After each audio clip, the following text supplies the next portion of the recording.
नमस्कार, जोहार। देख रहे हैं आप द भारत मित्र। आपके साथ मैं आरती सिंह। क्या बाघमारा में कोई कानून व्यवस्था नहीं है? क्या बाघमारा में प्रशासन और पुलिस का कोई खौफ नहीं है अपराधियों में? ये सवाल इसलिए है क्योंकि महज 50 से 60 मीटर की दूरी थी शुभम यादव के घर की थाने से। जब अपराधी शुभम के घर में घुस आते हैं, ताबड़तोड़ फायरिंग करते हैं, 4 गोलियां मारते हैं शुभम को और फिर वो फरार हो जाते हैं। और शुभम यादव को अस्पताल जब ले जाया गया तो डॉक्टर ने मृत घोषित कर दिया, यानी कि ये कंफर्म कर दिया गया था कि उनका मर्डर करना है। इसलिए अपराधी आए, फायरिंग की और फरार हो गए। लेकिन इन सब के बीच अब एक बड़ा राज सामने आया है। एक ऐसा चौंकाने वाला खुलासा है जो आपके भी होश उड़ा देगा। और ये जो खुलासे हम आपको बताने जा रहे हैं, जो जांच में सामने आने वाले हैं, या फिर पता नहीं कितने दिन लगेंगे, ये नहीं पता, लेकिन अब जो तथ्य हम आपके सामने रखने वाले हैं, वो देखकर और वो सुनकर आपके भी होश उड़ जाएंगे। अब आपके स्क्रीन पर ये चिट्ठी दिख रही होगी। इस चिट्ठी को अक्षरशः पढ़िएगा, यानी एक एक अक्षर ध्यान से पढ़िएगा। ये चिट्ठी उसी शुभम यादव ने लिखी है डीजीपी को, जिसकी हत्या कर दी गई। और ये राज खोला मेयर संजीव सिंह ने, क्योंकि ये कहा जाता है कि शुभम यादव मेयर संजीव सिंह के बहुत करीबी थे। लेकिन शुभम की हत्या हुई उससे पहले शुभम को यह अंदेशा था कि हत्या होने वाली है, और इसलिए उन्होंने डीजीपी को बकायदा लंबा चौड़ा पत्र लिखा था और बहुत ऐसी चीजें बताई थी जिस पर गौर करना बहुत जरूरी था। लेकिन इसके बावजूद भी प्रशासन खामोश क्यों रहा? ये सवाल उठता है ना। चलिए पहले आप ये चिट्ठी देखिए। इस चिट्ठी में उन्होंने क्या कुछ लिखा है, ये आपको भी सुनना चाहिए और समझना चाहिए। ये चिट्ठी जो आपके स्क्रीन पर है, आप देखिए, लिखा है सेवा में श्रीमान पुलिस महानिदेशक डीजीपी झारखंड पुलिस रांची। विषय है धनबाद लोकसभा सांसद श्री ढुल्लू महतो और फरार अपराधी प्रिंस खान के आपसी संबंध के विषय में उच्च स्तरीय जांच की मांग के संदर्भ में। यानी ये विषय आपने सुना ना, इसी विषय के बारे में डिटेल से लिखा गया है। शुभम लिखते हैं, सविनय निवेदन है कि मैं शुभम कुमार, पिता श्री मंटू यादव, और अपना पता उन्होंने लिखा, यहाँ का मैं निवासी हूँ। मैं जनता श्रमिक संघ के केंद्रीय संगठन सचिव के पद पर हूँ। मैं इस पत्र के माध्यम से निवेदन पूर्वक आग्रह करना चाहता हूँ कि वर्तमान के कुछ दिनों में ढुल्लू महतो एवं दुर्दांत फरार अपराधी प्रिंस खान के आपसी संबंध का विषय काफी चर्चा और गंभीर विषय है। हाल ही के दिनों में पुलिस जांच में दावा किया गया है कि प्रिंस खान पाकिस्तान में छिपा है और आतंकवादी संगठन जैश-ए-मोहम्मद की शरण में है। इतना ही नहीं, पुलिस जांच में यह भी खुलासा हुआ है कि प्रिंस खान द्वारा अपने रंगदारी के पैसों से मोटी रकम जैश-ए-मोहम्मद आतंकी संगठन को भी देता है। जैश-ए-मोहम्मद समूह द्वारा भारत में कई आतंकवादी हमले किए गए हैं, जिनमें पहला नंबर 2001 में जम्मू और कश्मीर विधानसभा पर हमला, 2001 में भारतीय संसद पर हमला, 2016 में पठानकोट हवाई अड्डे पर हमला, 2016 में मजार शरीफ के में भारतीय मिशन पर हमला, 2016 में उरी पर हमला, जिसमें हमारे देश के 19 वीर जवान शहीद हुए थे। और सबसे दर्दनाक और भयावह हमला 14 फरवरी 2019 को किया गया था। इस कायराना हमले में हमारे देश के सीआरपीएफ के 40 वीर जवान शहीद हुए थे, जिसका दुख आज भी पूरा देश भूल नहीं पाया है। आज तक उन शहीदों की चिता ठंडी नहीं हुई है। ऐसी स्थिति में धनबाद के वासेपुर के फरार अपराधी प्रिंस खान का पाकिस्तान जाना और जैश-ए-मोहम्मद के शरण में रहना और उस समूह को पैसों से मदद करना, ये दर्शाता है कि प्रिंस खान अपराधी नहीं बल्कि देशद्रोही और आतंकवादी है। ऐसे आतंकवादी से धनबाद सांसद श्री ढुल्लू महतो का आपसी संबंध होना काफी दुख, भयावह और कायराना विषय है।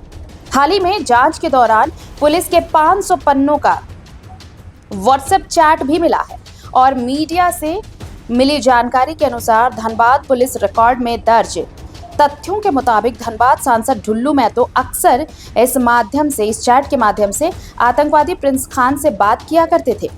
वर्तमान के समय में प्रिंस खान से आपसी संबंध रखना या किसी प्रकार के किसी प्रकार से मदद करना चाहे वो कोई भी हो, उस पर वैसे ही कानूनी कार्रवाई होना चाहिए जैसी कानूनी कार्रवाई आतंकवादी के साथ किया जाता है। अतः श्रीमान पुलिस महानिदेशक डीजीपी रांची से अनुरोध है कि उपरोक्त विषय को गंभीरता पूर्वक लेते हुए एसआईटी टीम गठित कर धनबाद सांसद श्री ढुल्लू महतो और प्रिंस खान के आपसी संबंध का उच्च स्तरीय जांच कराई जाए और जांच में जो भी तथ्य सामने आए उस पर त्वरित कार्रवाई की जाए। इससे आम आदमी के बीच विश्वास जगेगा कि कानून आज भी सबके लिए बराबर है। भवदीय शुभम कुमार, केंद्रीय संगठन सचिव, जनता श्रमिक संघ। नीचे उन्होंने अपना मोबाइल नंबर डाला है। ये वो चिट्ठी है जो इस पूरे वाकये के इनसाइड स्टोरी बताती है। इनसाइड स्टोरी इसलिए क्योंकि अब ये सवाल उठता है कि जब डीजीपी को यह खत लिखा गया था तो इसके बाद भी शुभम कुमार के लिए कोई सुरक्षा व्यवस्था क्यों मुहैया नहीं कराई गई थी। या फिर चलिए मान लेते हैं, ये कहा जाता है बहुत सारे जगह सोशल मीडिया पे 10 तरह की बातें सामने आ रही है। इसमें ये कहा गया है कि शुभम के ऊपर कई मामले दर्ज थे, लेकिन अगर आप मेयर संजीव सिंह को सुनेंगे, आपको सुनना भी चाहिए। इस चिट्ठी के बाद मुझे लगता है मेयर संजीव सिंह का बयान सुन लेना चाहिए, जिसमें उन्होंने कहा है कि 2023 के बाद से उनके ऊपर कोई भी मामला दर्ज नहीं हुआ, बल्कि वो तो जनता श्रमिक संगठन जो यूनियन है वो चलाते थे, वो पदाधिकारी भी थे उस संगठन के और वो समाज सेवा करते थे। ये जो भीड़ उनके हत्या के बाद जो जमा हुई है, ये किसी क्रिमिनल के लिए नहीं हुई है, ये एक ऐसे समाज सेवी के लिए जमा हुई है जो लोगों का भला करना चाहता था। सुन लीजिए पहले मेयर संजीव सिंह को। ये बहुत दुखद घटना है। शुभम यादव जी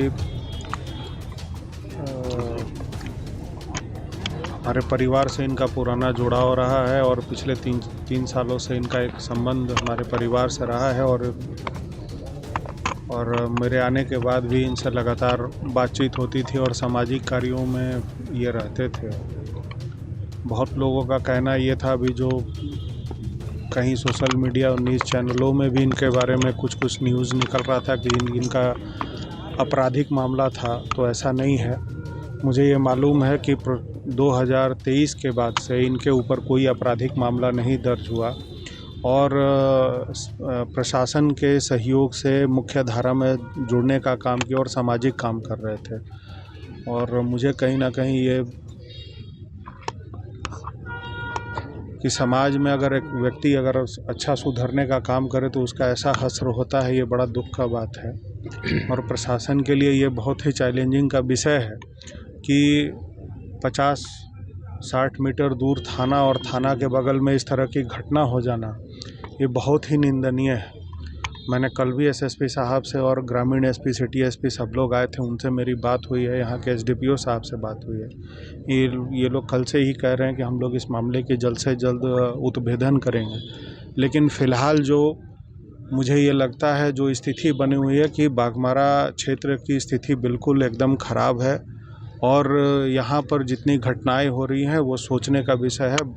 बाघमारा के क्षेत्र में चाहे जिसके भी मन से रूप से जो भी यहाँ पर है, एक माहौल, अजीब सा माहौल बना है कि यहाँ पर लोग सुरक्षित नहीं है। मेरा प्रशासन से आपके माध्यम से और ऐसे भी मेरा उनसे आग्रह है कि बाघमारा के कानून व्यवस्था को मजबूत करें और यहाँ पर जिनके वजह से बाघमारा में आतंक राज बना हुआ है उसको ठीक करें और ऐसे जो घटना हुई है सभी बिंदुओं पर जांच करें और हर उस चीज़ों पर, क्योंकि ये इन्होंने कई एक माध्यम से इन्होंने जो है राज्य के डीजीपी को और कई विभाग के अधिकारियों को इन्होंने पत्र लिखा था और कई सारी बातें सामने आई हैं।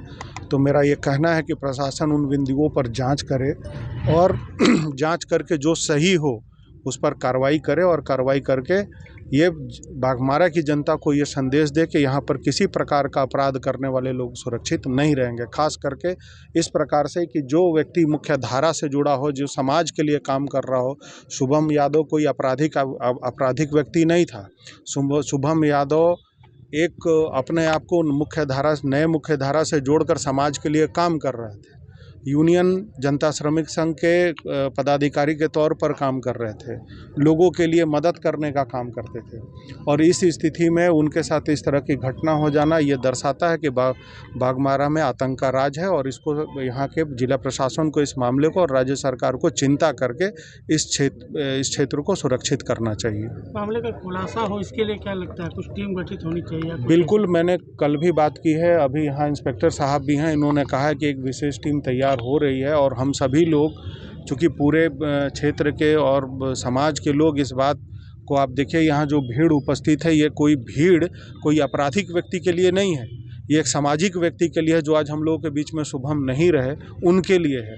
तो ये प्रशासन को और सभी लोगों को ये समझना चाहिए कि इस मामले का जल्द से जल्द उद्भेदन होना चाहिए। चाहे जिस प्रकार की टीम की आवश्यकता पड़े, जिनसे बात करनी पड़े, उनसे हम लोग बात करेंगे। लेकिन प्रशासन से मेरा आग्रह है कि इस मामले में जल्द से जल्द जो है खुलासा करें कि इसमें किन का हाथ है। डीजीपी को लिखी गई चिट्ठी में क्या कुछ था? डीजीपी में यहाँ के कुछ आपराधिक मामलों के बारे में, कुछ अपराधियों के बारे में और किसी के सांठ-गांठ के बारे में लिखा गया था। मैंने उस मामले में अभी जस्ट मेरे इंस्पेक्टर साहब से बात हुई है कि जिन जिन विषयों पर उनके द्वारा ये आवेदन दिया गया था, उन विषयों पर गंभीरतापूर्वक जांच करें। अगर कोई दोषी है तो उस दोषियों पर कार्रवाई होनी चाहिए। इस मामले से वो पत्र जुड़ा है?